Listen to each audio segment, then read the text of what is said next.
Do livro Mudar. Caminhos para a Transformação Verdadeira. Flávio Gicovati. Capítulo 3. Por que e para que mudar? O título deste capítulo pode parecer um tanto tolo, pois é claro que as pessoas gostariam de mudar justamente o que lhes desagrada em seu modo de ser. Porém, nem sempre isso é fácil. Não só porque boa parte daquilo que somos deve-se a nós mesmos, como porque muitas vezes não percebemos com facilidade os aspectos sutis relacionados com eventuais benefícios derivados desse nosso modo de ser. Fomos muito influenciados também por experiências pessoais, pelo ambiente no qual crescemos, pelo que nos foi ensinado e, é claro, em boa parte, fomos determinados por nossa biologia, aparência física, grau de inteligência, motricidade. A respeito desse último aspecto, só nos cabe a dócil aceitação. Talvez o primeiro elemento a ser considerado seja exatamente este. Não convém lutar contra o que em nós foi determinado pela biologia. Mudar o modo como pensamos acerca de algumas características nossas que são imutáveis pode ser difícil, mas por vezes é indispensável. Isso implica não se revoltar contra um destino que pareça adverso. Muitos são os que se entristecem o tempo todo com sua aparência física, com a falta de habilidade para práticas esportivas, com a pouca competência para atividades manuais, com os dotes verbais escassos ou o senso de humor precário, e várias dessas propriedades correspondem a uma forma peculiar da atividade cerebral que, creio, não convém pretender modificar. Nesse caso, mudar significa aceitar os fatos, não lutar contra eles. Mudar significa, portanto, alterar o modo como pensamos para que possamos aproveitar melhor a vida, viver com mais harmonia e serenidade. E isso está longe de ser pouca coisa. Os fatos continuam iguais, porém, nossa forma de reagir diante deles e nosso modo de interagir com as pessoas podem sofrer dramáticas alterações favoráveis caso venhamos a nos posicionar de forma mais serena e menos rancorosa em relação a nós mesmos. Numa frase, quanto às questões irreversíveis da biologia, mudar é aceitar e não pretender mudar. Outro segmento no qual também não é difícil compreender as razões dos anseios de mudança e suas finalidades é o dos maus hábitos e das fobias, medos irracionais adquiridos em virtude de vivências traumáticas do passado e consolidados por força das características do sistema nervoso de algumas pessoas que tendem a fixar reações e sensações com base em um número variável de vivências repetidas, por vezes, apenas uma. No caso dos hábitos, como já citei, as repetições são inúmeras até que dado comportamento se estabeleça. É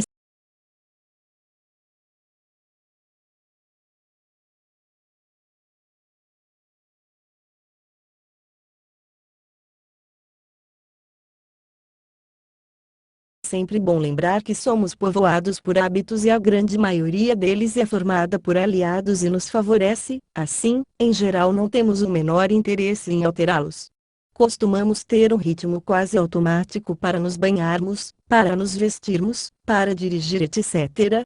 Os hábitos diminuem o esforço que fazemos para realizar tarefas cotidianas e repetitivas. Dos maus hábitos deveríamos querer nos livrar porque eles podem se mostrar nocivos no futuro, nem sempre, porém, nos empenhamos com seriedade nessa direção. Das fobias queremos nos livrar porque elas nos limitam, nos impedem de fazer o que gostaríamos, funcionam como uma camisa de força que nos limita os movimentos. No último capítulo pretendo voltar ao tema, mostrando que muitas vezes elas surgem, ou se perpetuam, como uma forma de sabotagem que exercemos contra nós mesmos quando alcançamos importantes progressos. O medo de voar, por exemplo, não raro surge justamente quando a pessoa progride profissional e financeiramente e adquire meios de realizar seus sonhos de conhecer lugares distantes. Já fiz menção ao fato de que as pessoas em geral não se empenham tanto quanto deveriam para mudar comportamentos que não as ajudam a viver melhor. Em outras palavras, comportamentos que não contribuem para que se tornem criaturas mais independentes, serenas, coerentes e alegres. As pessoas acomodam-se em ganhos menores imediatos em vez de buscar uma evolução efetiva. Algumas só abandonam essa zona de desconforto quando movidas por pressões externas, muitas vezes de caráter dramático. Há algo ligado à sobrevivência física ou material. Um exemplo disso é o perfeccionismo próprio de certas formas de maturidade emocional ou derivado de uma rígida e rigorosa exigência consigo mesmo. Os perfeccionistas mais imaturos são os que não querem correr o risco de fracasso, de ser vistos como menos dotados do que apregoam. Como costumam falar muito bem de si mesmos, deveriam ser capazes de mostrar méritos equivalentes ao seu discurso. Não arriscam. Fazem parte desse grupo as pessoas que tendem a abandonar a atividade a qual estejam dedicadas justamente quando encontram os primeiros obstáculos, as primeiras dificuldades. A inconstância não é sinal de preguiça ou futilidade, indica, antes de mais nada, a necessidade de fugir do risco, de evitar o revés, especialmente se ele tiver algum tipo de repercussão social. É interessante notar que a preguiça surge em decorrência do medo e não como causa do fracasso, ou como subproduto dele. As pessoas preguiçosas para atividades que envolvem esse risco podem se dedicar com afinco a outras nas quais não estejam sendo avaliadas. Podem não ter persistência para fazer um curso de línguas ao mesmo tempo que são rigorosas e exigentes consigo mesmas na dedicação a uma atividade física na qual se dão bem ou não correm o risco de ser reprovadas. Os perfeccionistas do segundo tipo são aqueles cuja rigidez consigo mesmos os leva a um rigor tão exagerado na execução de qualquer tarefa que a renúncia, ainda que vivida como derrota íntima dolorosa, é melhor do que persistir sofrendo por assuntos não tão essenciais. Esse modo rigoroso de se relacionar com as questões práticas da vida é motivo de grande sofrimento, porém, quando a pessoa atinge o grau de exigência que persegue, experimenta um prazer enorme, como se tivesse sido contemplada com uma grande recompensa. Além disso, como a imperfeição gera desconforto, sua resolução provoca o prazer que chamo de negativo, pois deriva do fim de uma dor. Para mudar, esse tipo de perfeccionista teria de rever todo o seu sistema de valores, desapegar-se de um tipo de exigência consigo mesmo que, em alguns momentos do passado, pode ter trazido bons frutos. Teria de rever drasticamente a forma como tem conduzido sua vida íntima e também sua prática. Não é raro que só se disponha a isso quando dificuldades e pressões externas assim exijam. Afinal, não é fácil rever todo um sistema de pensamento que foi produzido pela própria pessoa em decorrência do modo como decodificou sua realidade objetiva e subjetiva. Exige enorme empenho intelectual, que essas pessoas, quando se dispõem, costumam ter.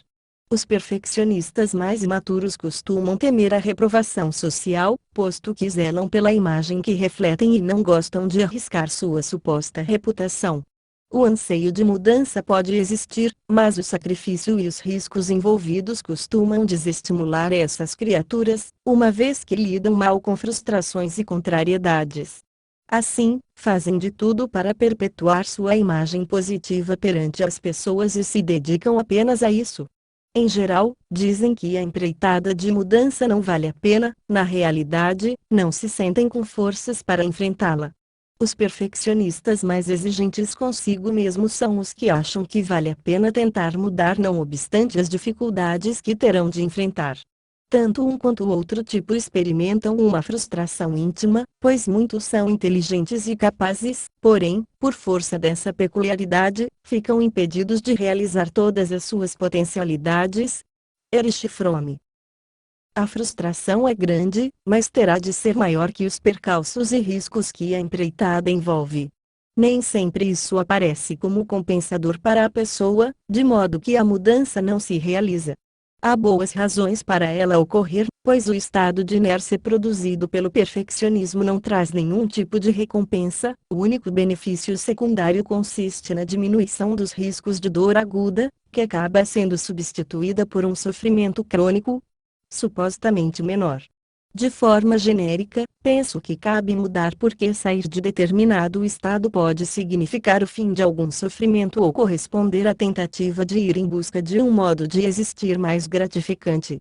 Esforçar-se para encontrar um modo de viver melhor responde, a meu ver, também à pergunta para quê? O problema são os perigos do percurso. A dedicação e o empenho efetivo podem implicar risco de sofrimento e humilhação, ofensa à vaidade, em virtude de algum fracasso, frustração pessoal por não ter sido capaz, o que faz mal à autoestima de qualquer pessoa. Não é fácil nem comum que uma pessoa cuja vida esteja razoavelmente estruturada tome a iniciativa de buscar informações ou ajuda para mudar. Assim, quase sempre a movimentação se dá apenas diante de uma situação mais crítica, condição na qual a acomodação em zonas de desconforto se tornou insuportável ou está em via de se romper em virtude da ação de outras pessoas. As características do trabalho de um profissional de psicologia ou de um médico numa hora dessas serão objeto de atenção no capítulo 6. Aqui gostaria de registrar, com ênfase, que creio que qualquer processo de mudança passe pelo fortalecimento da razão. Fortalecer a razão implica, entre outras coisas, aproximar a consciência oficial da consciência maior. Em outras palavras, o indivíduo se fortalece ao prestar mais atenção aos seus atos, pensamentos e sonhos, e isso levará a conhecer melhor todas as nuances de si mesmo, todos os aspectos positivos e negativos de sua personalidade. Ele se fortalece quando aceita sua condição de humano falível, quando para de se comparar com outras pessoas e passa a usar a si mesmo como fonte de referência. Hoje ele está melhor do que, digamos, estava há 5 anos.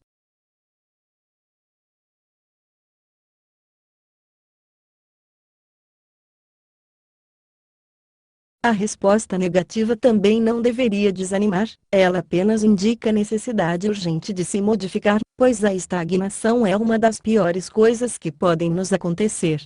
Tornar-se um indivíduo que está em movimento, em evolução, qualquer que seja a velocidade, é um projeto razoável que costuma levar as pessoas a não ter dúvida de que vale a pena mudar. Outra vez, as comparações com terceiros são inúteis e improdutivas. Cada um tem seu ritmo e, por vezes, as mudanças são mesmo difíceis, trabalhosas e lentas. O importante é o indivíduo se conscientizar de que mudar faz sentido, que há um porquê e um para que bem consistentes, cujas recompensas sólidas trarão benefícios suficientes para contrabalançar as eventuais perdas que a renúncia à situação atual implicar. Refazer essa contabilidade é tarefa da razão, especialmente da que se alimenta da nossa consciência maior. Não há justificativa para uma pessoa medianamente dotada de inteligência e bom senso se acomodar a um contexto pobre apenas para se beneficiar de pequenos ganhos secundários e fugir de medo das novidades.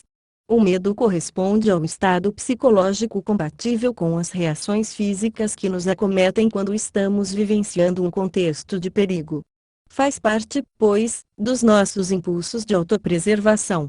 São reações fisiológicas naturais, muito úteis diante de ameaças, por meio das quais nos preparamos para a luta ou para a fuga, o que corresponde à chamada reação de estresse.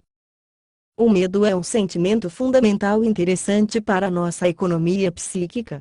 Muitas pessoas ficam envergonhadas por sentir medo e fazem muito mal quando agem assim.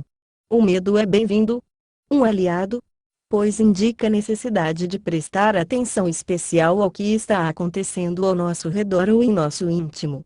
Porém, é importante entender que o medo deve ser levado em consideração, mas, como todos os outros sentimentos, não pode ser imperativo. O medo tem de entrar em cogitação, tem de ser peça integrante de nossas reflexões, especialmente quando estamos nos relacionando com nossa consciência maior. A consciência oficial muitas vezes o recrimina, tratando-o como algo próprio dos fracos e covardes. Ainda assim, é preciso avaliar com bastante cuidado quão perigoso efetivamente é aquele passo que pretendemos dar. Muitas são as vezes em que nos inibimos mais do que o desejado em função dos alertas típicos do medo que nascem em nosso corpo: taquicardia, sudorese, tremores nas mãos, etc. Isso não é bom, pois quando não solucionamos o dilema ao qual estamos expostos e para o qual fomos alertados pelo medo, acabamos passando um tempo excessivo sofrendo os desconfortos físicos próprios desses alertas, o que caracteriza um estado contínuo de estresse. Nesses casos, o medo e seus sintomas físicos são mais nocivos do que úteis. Em um processo de mudança, abandonaremos uma condição familiar, na qual o equilíbrio entre os desconfortos e os ganhos secundários está sob controle, para tentar outro estado, um novo ponto de equilíbrio que agora nos parece mais satisfatório. É claro que isso acontece em concordância com nossa consciência maior, nem sempre tão bem avalizada pela consciência oficial. Voltemos ao exemplo, sempre bem esclarecedor, da pessoa por demais generosa que, depois de anos ou décadas agindo de determinada forma, decide deixar de ser tão dedicada a terceiros e cuidar melhor de si e dos seus interesses. Isso acontece quando o equilíbrio interno de força se desfaz, ou seja, quando os sentimentos de grandeza e superioridade derivados de ter tanto para dar e precisar receber tão pouco perdem para a sensação de estar na mão de oportunistas. Em virtude de um grande número de variáveis, a clareza diante de seu real papel pode levar décadas para chegar. A pessoa generosa sente-se envaidecida, melhor do que as outras, espiritualmente mais desenvolvida. E em muitos aspectos isso é verdade. Ela se sente gratificada socialmente, pois é parte das grandes virtudes endossadas pela consciência oficial de quase todos nós, dado que o pensamento cristão sempre defendeu a generosidade como grande virtude independentemente de quem sejam os depositários de toda a dedicação. Não compartilho desse ponto de vista, pois distingo altruísmo de generosidade. O primeiro seria uma forma de dedicação anônima a pessoas e causas que não fazem parte do nosso convívio. No caso da generosidade, a regra é que nos dediquemos demais a quem age de forma egoísta, sempre se queixando e exigindo mais. Assim, o generoso reforça a pior parte da alma do egoísta, o que é um mal e não um bem. Em especial se o mais egoísta é um cônjuge, irmão ou, pior ainda, filho. Ao começar, ainda que timidamente, a dizer não a alguns abusados, os generosos sentem que estão se transformando em egoístas, que agora estão cuidando mais de si do que deveriam. Erram quando pensam assim, pois apenas estão se tornando menos generosos, talvez conseguindo se aproximar da conduta ética que considero ideal. Há de se tornar uma criatura justa, atribuindo iguais direitos a si e aos outros. Porém, a sensação de estar piorando corresponde a um freio, provocando medo de estar caminhando em uma zona perigosa e arriscada, na qual podem até se perder de si mesmos. Isso dificulta e inibe o processo de mudança. Além disso, surge o medo de decepcionar as pessoas que os conheceram agindo de certa forma e o admiraram justamente por isso.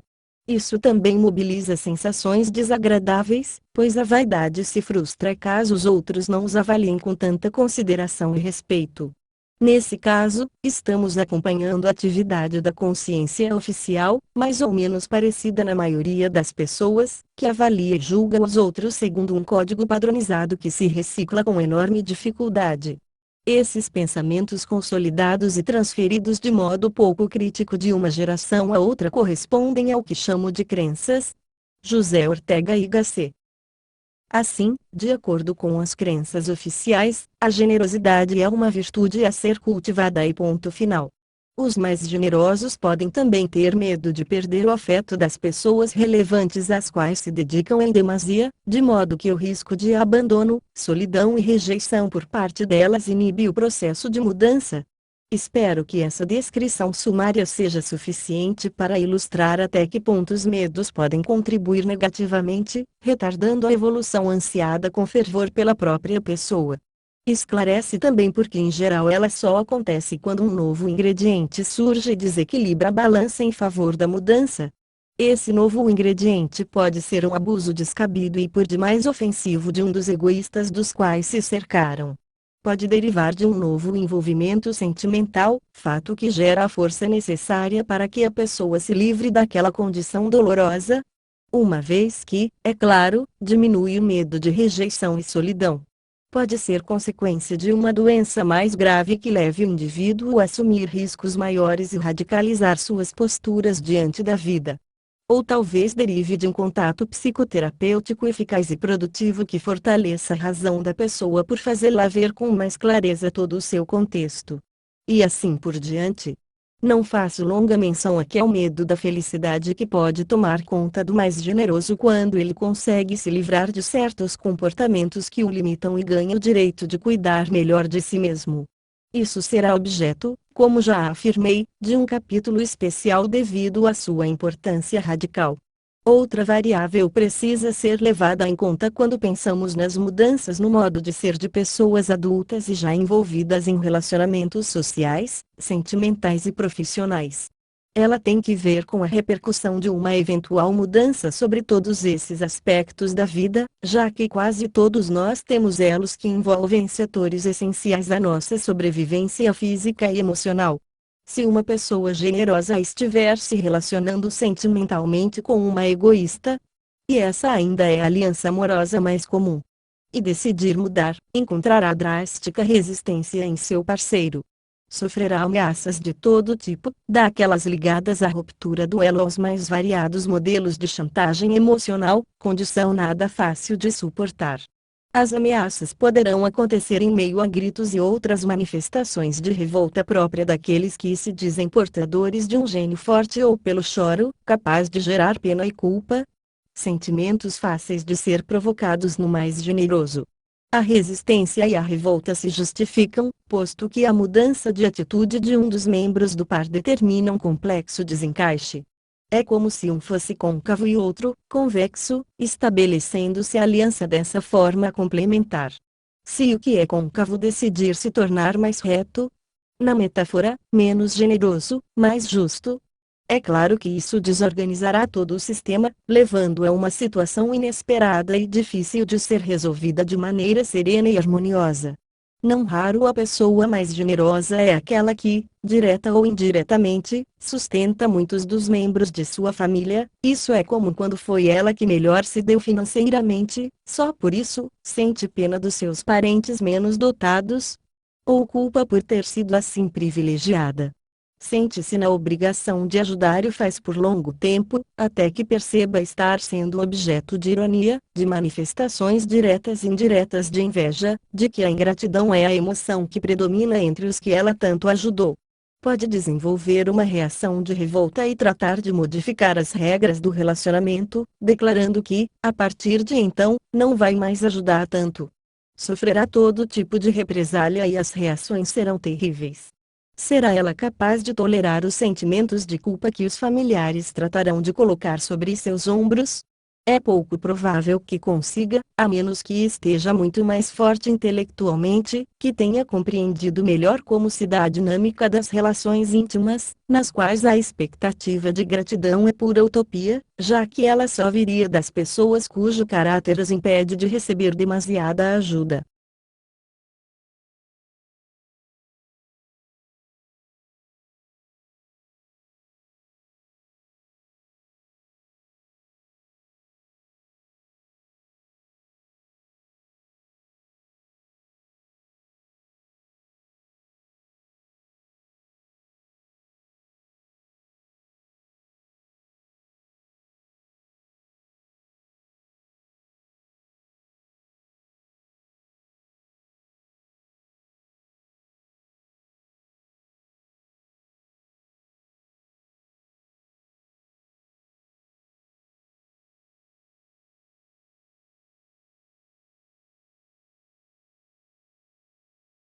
É fácil criticar quem tanto ajuda a seus parentes, difícil é conseguir agir de modo diferente quando se está em situação similar.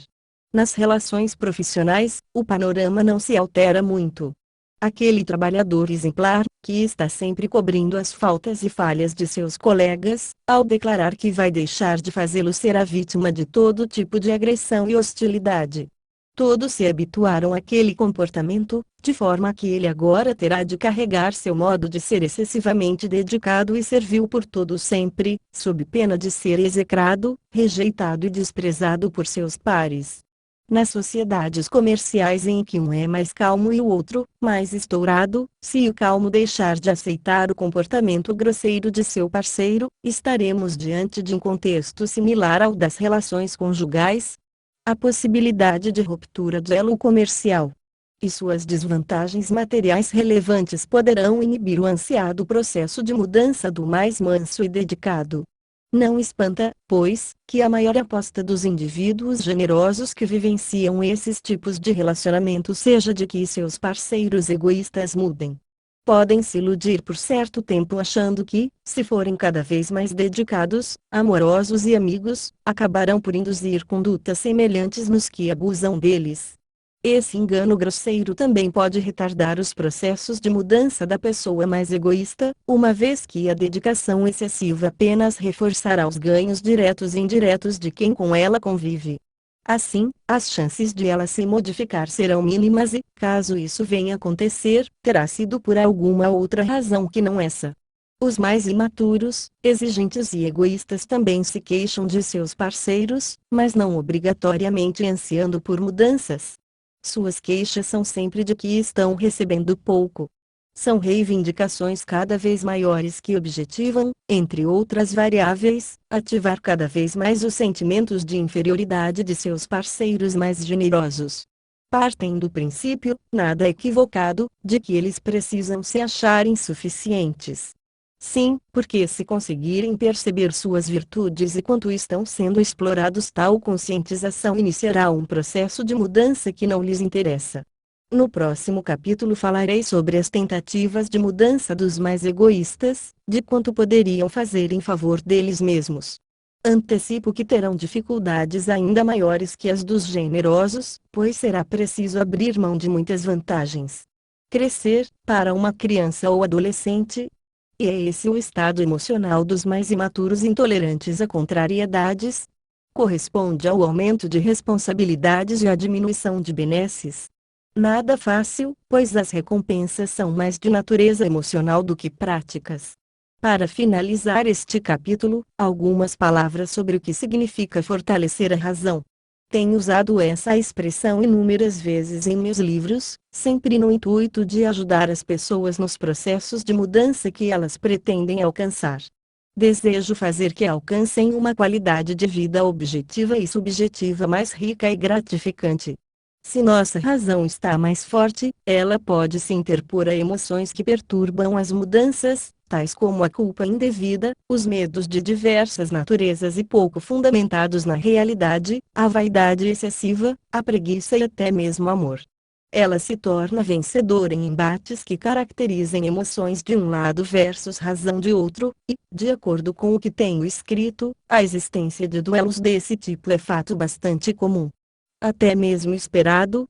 Nos processos de mudança, fortalecer a razão significa, como já frisei, aproximar a parte racional da consciência oficial, depositária de inúmeros pontos de vista e crenças vigentes na cultura, muitos dos quais não nos agradam tanto, daquela própria da consciência maior, na qual residem os conceitos nos quais de fato acreditamos. As concepções que fazem parte desta última estão, por vezes, em sintonia com alguns dos nossos sonhos juvenis, muitos dos quais abandonamos porque não conseguimos contrariar normas e valores oficiais. Centenas de jovens renunciaram, por exemplo, a projetos profissionais ousados e estimulantes em favor de uma profissão mais formal, que seguisse o ponto de vista de familiares, amigos e do meio social como um todo. Ou seja, muitas foram as situações em que, por força de emoções ou circunstâncias, nos afastamos das propostas que efetivamente nos pertencem em favor da adequação social proposta pela consciência oficial. Diminuir esse espaço entre as duas manifestações racionais que convivem dentro de nós, e por vezes se mostram conflitantes, gerando situações que chamamos de ambivalentes, gera uma força enorme, faz que nos aproximemos do ideal, talvez nunca completamente atingível, de não termos qualquer fissura racional interna. Quando nos reencontramos com ponderações que agradam à parte racional da consciência maior, sentimos-las como verdadeiras, aos nossos olhos. Elas não necessitam de comprovação lógica nem precisam ser compartilhadas por toda a comunidade em que vivemos. Quando ouvimos determinados conceitos e eles fazem sentido para nós, surge em nosso íntimo uma sensação de bem-estar, de serenidade própria de quem se encontrou com algo sincero, real. A sensação boa é indício suficiente de que estamos diante de uma ideia que nos pertence, que nos caracteriza. Esses são os pontos de vista que devemos buscar, pois eles efetivamente nos abastecem e nos alimentam. Fortalecem o lado essencial da nossa razão, o que faz parte da consciência maior, e nos dão a sensação de estarmos mais fortes, mais certos do que queremos para nós, mais seguros, inclusive para enfrentar o modo de ser próprio da razão que deriva da consciência oficial, algumas das emoções que nos povoam e também as reações externas negativas que muito provavelmente encontraremos durante o processo de mudança. De onde extraímos essas pérolas que tanto nos fazem bem e nos alimentam de força e coragem para enfrentar as adversidades típicas do caminho que ansiamos percorrer? Elas estão em toda parte. Nas ponderações que fazemos a respeito da vivência cotidiana, nos filmes que nos comovem porque tratam de nossa subjetividade de forma criativa e ousada, na boa literatura, nas artes em geral, nos textos dos grandes pensadores, nas reflexões que tantos sociólogos fazem acerca da nossa contemporaneidade, nas obras de psicologia dos autores clássicos, dos contemporâneos e, espero, neste e em outros dos meus livros.